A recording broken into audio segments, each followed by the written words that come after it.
What up, world? You already know what time it is. It's your host with the most. Don't need to brag, no boast. All I do is give a toast to the real folks who done paved the way in the real way. It's your boy Matt Mizzle up in the spizzle. You know what I'm saying? I'm here to give y'all the real this on what's going down with this mental hizzle. You know what I'm saying? They're talking about mental health and all that, but we all know there's a double standard for mental health, like everything else in society. So why don't we just chalk it up to what it really is: racism, white supremacy. If people who are mentally ill in a system that's made to make them mentally ill, that's not because of the people. That's because of the higher ups. You know what I'm saying? So why should we give into a system that perpetuates such nonsense? You know, such filth. You know, it makes no apparent reasoning. It makes no sense. You know what I'm saying? You got us going all around town, all around the world, trying to figure this shit out. When the solution is right in our backyard. Replace the system of white supremacy with a system of justice. Now, when we talk about what's going down with this mental health thing, 2 days ago in my city,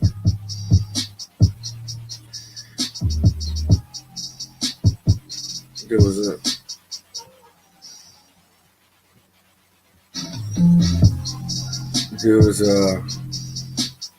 I should say an evil act that was perpetuated on our citizens, you know, on a Halloween night. A man running with katana swords,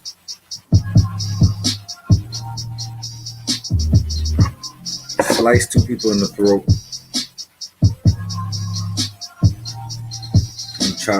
and cut up 5 others, you know. The 2 that got sliced in the throat died. 5 others are still recovering, but they don't have no life-threatening injuries. So now that I see the situation at hand, I'm like, damn, y'all could successfully subdue a man with katana swords and bring him in successfully without fail. But y'all can't bring in a black man who's in the same position, has a job, has a family, but didn't kill anybody. He was just wielding a knife.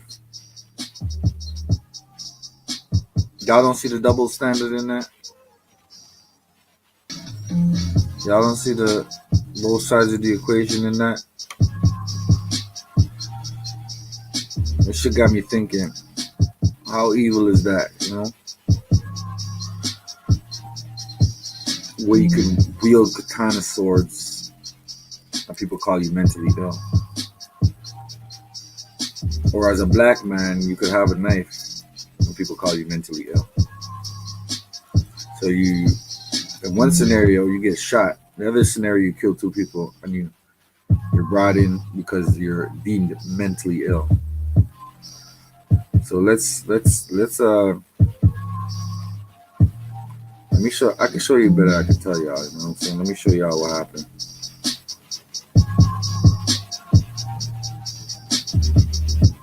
You know,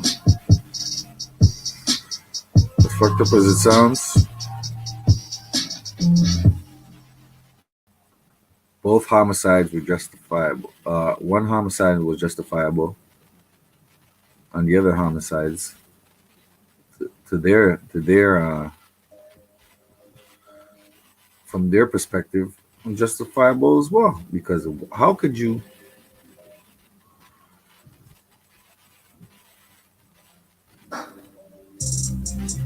look at the situation like this and be like, okay, through our collective efforts,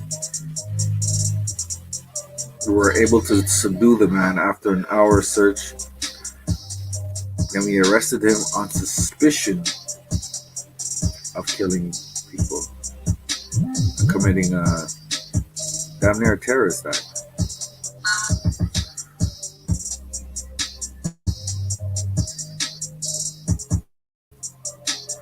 So if you're committing a terrorist act, right? How are you being taken in so easily without any problems? If you're deemed, night of terror. if you're deemed mentally Dead ill. and 5 others hurt after a sword attack in Quebec on Halloween night. We went from a happy day, happy Halloween day with our kids, with our neighbors, to a tragedy, a horrible tragedy. Quebec police say a man in his 20s was wearing medieval clothing when he targeted people at random. The shocking attack took place Saturday night in Quebec City's historic district near a city landmark. Officials say the streets were emptier than usual given the pandemic. Normally, this part of the city will be crowded and normal time. So maybe we've been lucky. 5 people were hospitalized, but officials say they're expected to make full recoveries. On Sunday, authorities said they're still looking into the motive for the attack, but they did rule out any links to terrorism. Quebec officials say the attack brought back painful memories of the 2017 mosque terror attack and called for a broader national strategy on mental health. Mental health is the biggest security challenge for the future of our own cities or of the country. Meanwhile, Canadian Prime Minister Justin Trudeau reacting to Saturday's attack, tweeting, quote, "I'm also wishing a full recovery to the injured. We're keeping you in our thoughts and we'll be there for you." I'm Rick Conway reporting.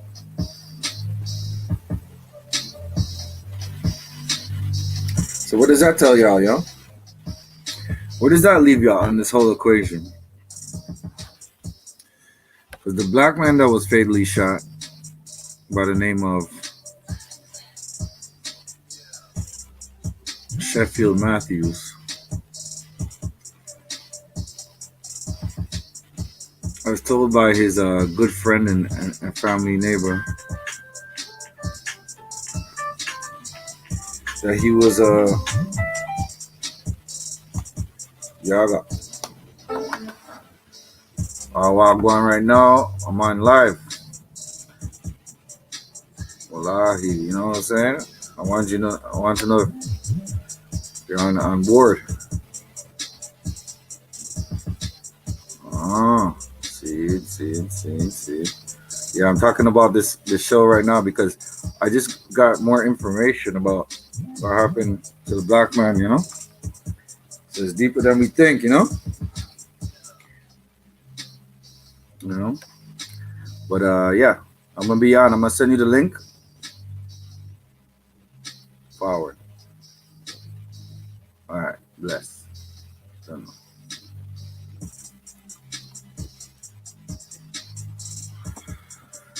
So yeah, man. So y'all look at the situation at hand when it comes to that, right? Now, 2 days prior to that, on October 28th, a 40-year-old black man named Sheffield Matthews was killed. He was wielding a knife and he was mentally ill. Now, let's look at the situation a little bit more. Way off in the deep end like usual. Niggas swear they past us, they doing too much. Haven't done my taxes, I'm too turned up. Virgil got a paddock on my wrist going nuts. Niggas caught me slipping, was okay, so what? Someone hit your block up, I tell you it was us.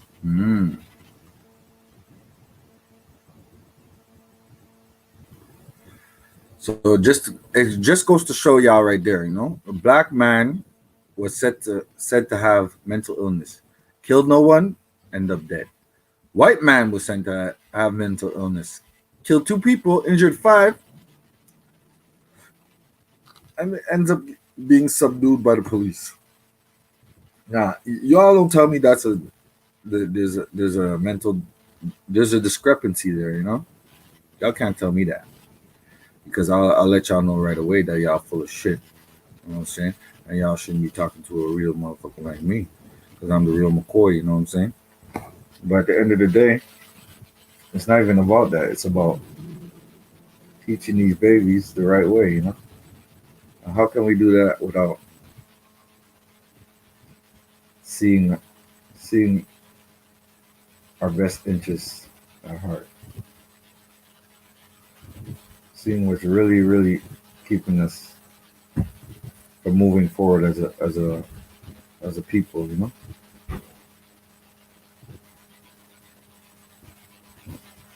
So y'all can't tell me that it's our fault that we're in these situations.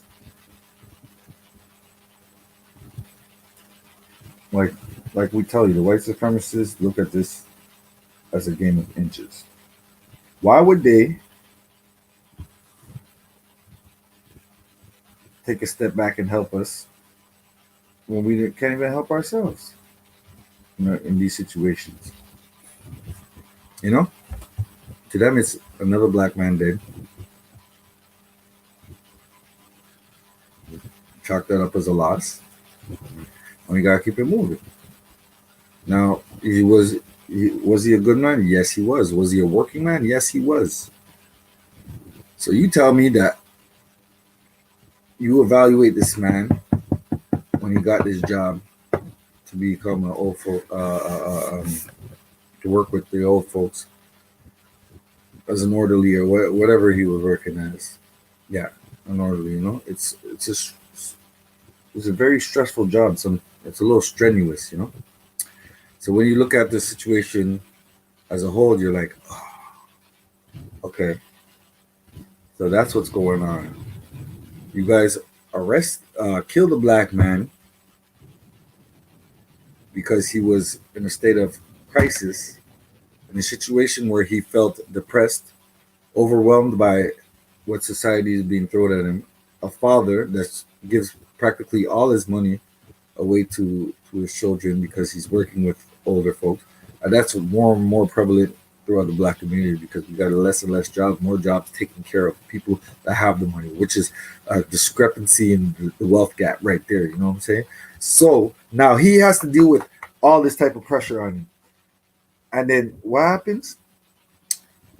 We see that the situation at hand is more than what meets the eye. He was not mentally ill. Yes, he was in a situation of crisis, but that could happen to any of us, any one of us, because we're dealing with a situation that's unprecedented in the world, which is racism, white supremacy, well, as a person, and the pandemic. The pandemic, which caused a lot of people to lose their jobs, caused a lot of mental illness to increase, caused a lot of suicides, the mortality rate has risen as a result of this pandemic. So now I'm looking at the situation like, why would they want that type of information, that type of situation to fester? Because it's easier for them to chalk it up as a mental illness situation. Remember, the theme was for mental health the past couple of years. And since the theme is mental health, why wouldn't they use that to their advantage in this war we got going on against the system of racism, white supremacy? So now let's look at it from a broader perspective. If we deem this man mentally ill, we don't have to answer any questions about racial inequality. Or we don't have to tell you that he was a black man in the first place. Is that what they're looking at? Because, first of all, they never explained to us that the sword wielding man was a white man. Or they never specified to us that the man that they shot down the NZ was a black man. Why is that? Because they're both mental illness patients. So it's looked at as a broad scope. Whoever we kill, we put down. they're deemed mentally ill, and the public as a whole shouldn't worry about it. We shouldn't pay attention to it. We shouldn't ask questions. But no, I want an independent inquiry on the death of that brother by the hands of the SPVN, because that doesn't make any sense. So now we look at it in a broader perspective, right? When you talk about racism, white supremacy, your own mayor of Cote d'Ivoire, NDG, said there's a racial element of blacks being killed in this area at the hands of the police. Let's go. So now I'm going to show y'all a different side of what they're talking about. So you can't tell us that race did not play a part in it when you guys wanted to hold back the fact that it was a racist person that shot the brother, or race played a part in it, because the discrepancy is just, it's just way too off. Like, one man has a knife, kills no one, dies instantly. Another man kills 2 people, injures 7, and is apprehended by the police.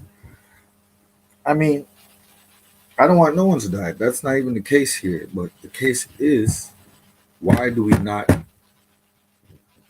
hold the police accountable as we hold everybody else in society? Why do we not take mental illness, if we're talking about real mental illness, as serious as we take it, as we take black men or black people being a threat? Do you understand? Do you see where I'm coming from? So let's look at it in more of a broader scope. We see the situations festering in our community, and we got to put an end to it, because there's no way that a man wielding a knife in a crisis situation, being overwhelmed by poverty and so on and so forth, cannot be spoken to by a negotiator, because he is a fellow citizen. He is a citizen of this land. He lived in this land, and he should be treated as such. So we want a full independent inquiry and someone brought to justice for that black man's killing, because there's no way that one happens and a man gets killed and another thing happens similar with even more deaths and ramifications, and he gets subdued. And on top of that, when they arrested the white man from North Shore, by the way, the same shooter from the Dawson College shooting, he was another white man from he was another white man from the North Shore of Montreal. So we have to look at all these situations. How was a man from the North Shore of Montreal able to run through a crowded area of downtown Quebec and kill as much people as he can and get away? Because he wasn't black. Because if he would have seen a black man downtown Quebec, it would have been a highly suspicious activity. And this is the reason why so much racism and so much injustice is going on in our cities. We don't have enough people looking out and seeing the bigger picture and telling the truth. There's watchdogs at NDG that's seen the situation at hand.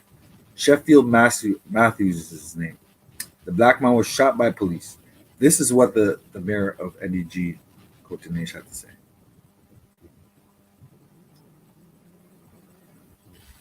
I ain't making this shit up.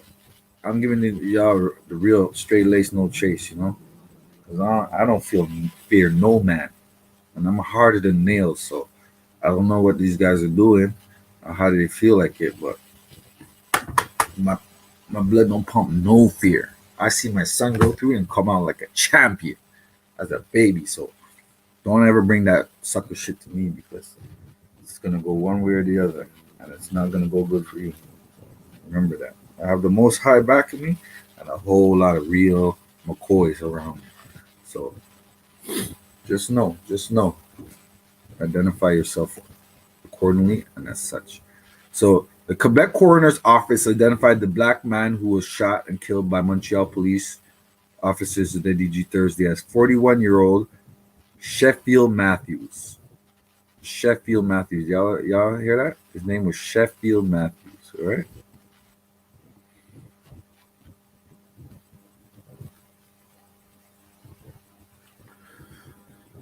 So we got a brother by the name of Sheffield Matthews.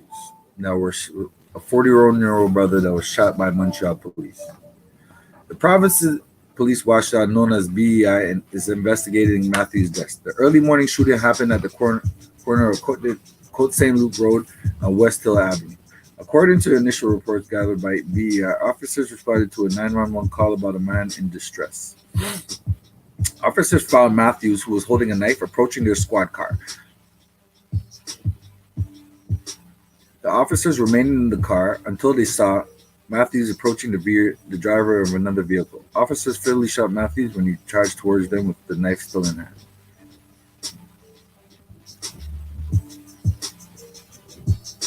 So you telling me they're so scared that they stayed in their car while a man was holding a knife?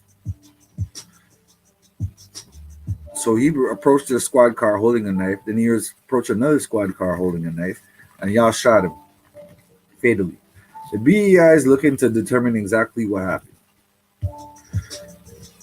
Guy Lapointe, a spokesperson for the BEI, tweeted Thursday evening that BEI investigators are searching for the driver of a bus or minibus who may have witnessed the shooting. Matthews' death comes as the SPVM deal with growing scrutiny about its treatment of Black, Indigenous people of color. On Thursday evening, Côte-de-Neige, Notre Dame, de Grasse Borough Mayor Sue Montgomery reacted to the news that the victim was Black, expressing her condolences to his family and loved ones. In CDN NDG, we have a sad and tragic history of police violence against Black men. The senseless killing of people of color needs to end. Systemic racism is undeniable. It is present in SPVM and in all facets of our society. Montgomery pointed to the police killing of Anthony Griffin, who died almost 33 years ago on November 11th outside an NDG police station. He also referred to Nicholas Gibbs, a 23-year-old Black man police shot in NDG in 2008 after they responded to a call about a fight. Max Stanley, as in the Black Coalition of Quebec, questioned the BEI's neutrality, saying the watchdog lacks representation of people of color, while also pointing to its track record, which has led to few charges against police officers. So now, as a Black man who has witnessed racism and white supremacy at the hands of police,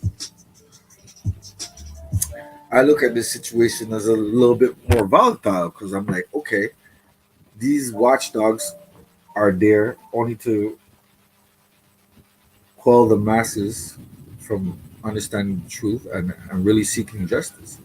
Why should we stand back while somebody else is watching over our people and getting, let's say, getting information from the dominant society? Why can't we get it firsthand? Go out there and search for the real issues that are plaguing our community and search for the truth that happened to our brother. So now, the Black man that was fatally shot, a friend of his came out and said, that man was a good man with a good heart. He was just struggling with poverty. Imagine killing a man that's struggling with poverty, doesn't know what to do, turns it, starts grabbing a knife and maybe he was contemplating suicide. And y'all killed him? Y'all killed him? Without him even killing anybody, without even touching anyone? That goes to show, man. It's a lot more than meets the eye, So now, as we look into the situation a little bit better and broader and deeper,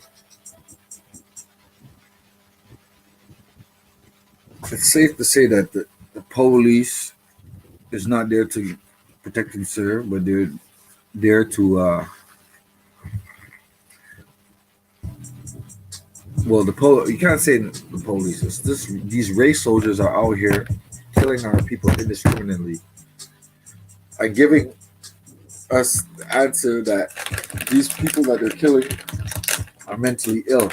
When when they're pushing them in a position of feeling these type of feelings and dealing with these type of injustices because they're lashing out the system that created this monster, which is mental illness. Mental health has always been a thing, but if you have money, it's easier to cover it up, right? If you have a family structure, it's easy to cover it up, right? If you have friends and people around you to help, it's easy to deal with the situation. But if you don't, who do we turn to?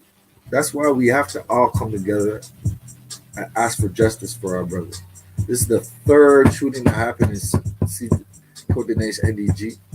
The borough mayor says there's a problem with racism in the SPVM. We need to bring all uh, these judges and these cops accountable, as well as these prosecutors, because they should have already been on that. You know what I'm saying? Where's the independent inquiry? You want to know what exactly happened, the ballistics, and why did it go that far to bring down a black man in a situation like that?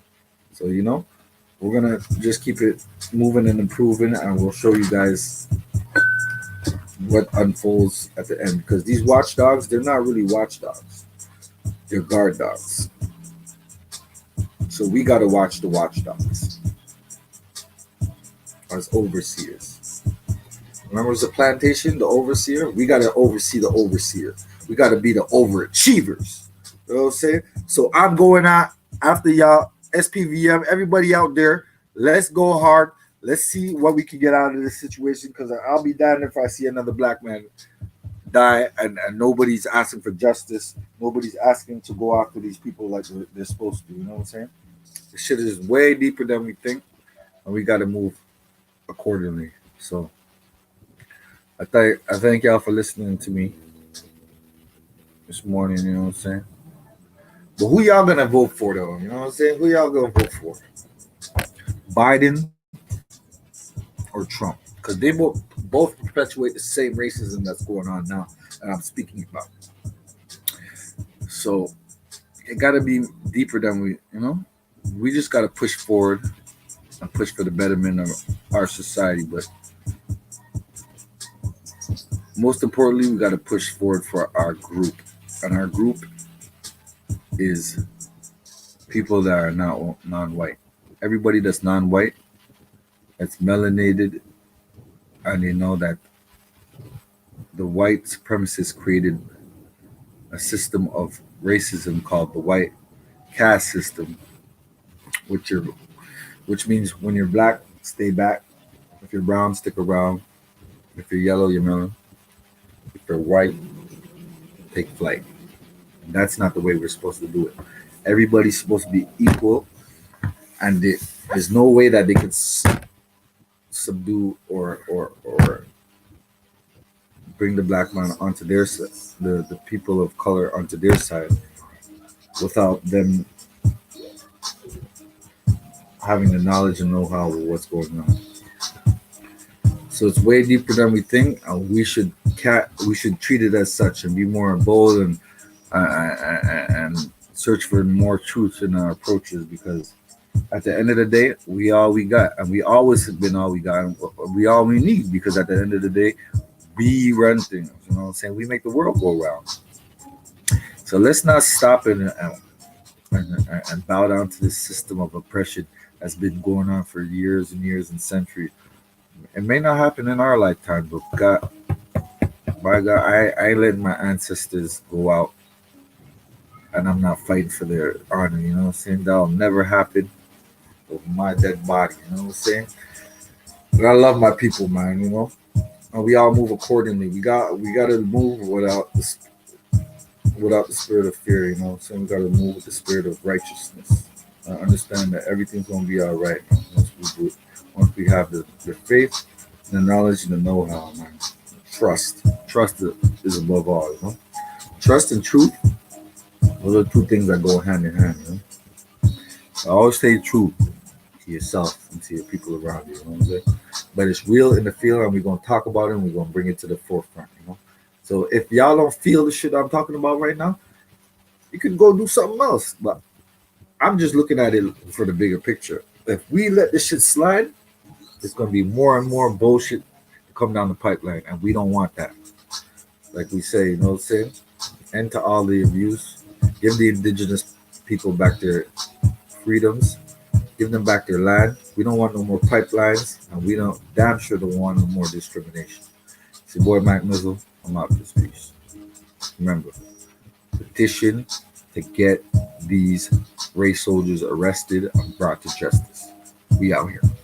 One love.